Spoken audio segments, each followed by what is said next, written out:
அந்த மங்கம்மாவை ஜமீன்தார் கிட்ட எடுத்து போய் நிறுத்தி அவ சொன்னது பூரா பொய்ன்னு ருஜுப்படுத்திட்டனே. அப்போ அம்மா என் சந்திரா சாகல, உயிரோட தான் இருக்க. நிச்சயமா உயிரோட தான் இருக்க. அது எப்படி முடியும் தம்பி? எப்ப அவ நாட்டியக்காரி மக இல்லைன்னு ஆச்சோ அப்பவே சந்திரா இறந்ததும் பொய்யாத்தான் இருக்கணும். அது எப்படி தம்பி? அந்த பொண்ணு நிக்கல்ஸ் லெட்டர் போலீஸ் கிட்ட கிடைச்சிருக்க. அப்படின்னா என் சந்திரா போனவதானா? தம்பி அத பத்தியே நினைச்சு உன்னையே நீயே அழிச்சுக்கிட்டு இருக்க. பேசாம காந்தாவை கல்யாணம் பண்ணிக்கிட்டு என் வயிற்றுல பால் ஊத்துப்பா. அதுவும் இப்ப நடக்காதம்மா. அந்த பொண்ணு புதுசா ஒரு புரட்சி பண்ணுது. சிவலிங்கம், கௌரவம், பணம் இதுதான் உலகத்துல பெருசுன்னு நினைச்சுக்கிட்டு இருந்தாரா? அதை பழிக்கு பழி வாங்கணும்னு நம்ம கல்யாண பேச்சு எடுத்த உடனே அந்த சிவலிங்கம் தானே இந்த ராமசாமியை கேவலப்படுத்தி வெளியே அனுப்பிச்சாரு. அவனுடைய மகனை கூட்டி அந்த நிறுத்திக்கிட்டு இவர் தான் என் புருஷன் அப்படின்னு சொல்லுது. அதை சிவலிங்கம் கேட்ட உடனே அப்படியே நினைச்சால.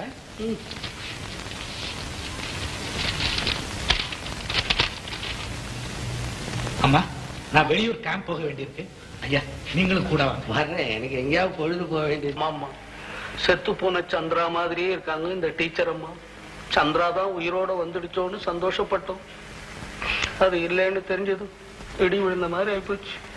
சந்திரா ஒரு சாதாரண பெண் இல்லை, தன்னைத்தானே அழிச்சிட்ட ஒரு லட்சிய பெண். உண்மைதாங்க. வாழ வேண்டிய வயசுல குடும்ப அமைதிக்காக தன் உயிரையே தியாகம் செய்யறது சாதாரண விஷயம் அல்ல. அமைதியாவது அந்த குடும்பத்துல அமைதியாருமா? எந்த லட்சியம்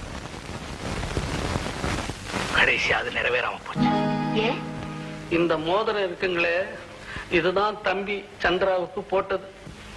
நான் மங்கம்மான்னு ஒரு அம்மாவை சொல்லல, இந்த மோதிரத்தை வச்சுக்கிட்டு தான் அந்த அம்மாவை கண்டுபிடிச்சேன். அப்புறம் அந்த அம்மா சந்திராவுக்கு அம்மா இல்லைன்னு ருஜுப்படுத்தினேன். அதனாலதான் இவ்வளவு நல்ல குணம் உள்ள பொண்ணுதான் என் பொண்ணா இருக்கணும்னு சிவலிங்கம் நினைச்சு பைத்தியம் பிடிச்ச மாதிரி பெதற்றாரு. இன்னும் என்னென்ன ஆகுமோ? அது மட்டும் இல்லைங்க, அந்த அம்மா உத்தமமான புண்ணியவதி. அவங்களும் இதே ஏக்கத்தினால நாளுக்கு நாள் நலிஞ்சுக்கிட்டே வர்றாங்க. அப்படியா? அவ கவலை இல்லாம நிம்மதியா போய் சேர்ந்துட்டான். இருக்கிறவங்களதான் சித்திரவதை பண்ணிட்டான். நாங்க வரோம்.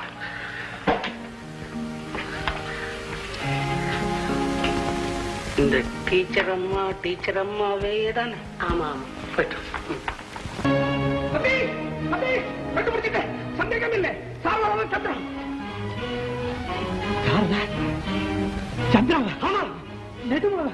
அப்ப பரப்புது உடனே போய் அழைச்சிட்டு நம்ம பிரயோஜனம் இல்லை. அப்புறம் இல்லைன்னு சொல்லுவாங்க. அவங்க அப்பா அம்மா ரெண்டு பேரையும் கூட்டிட்டு போடுவோம். அதுவும் நல்ல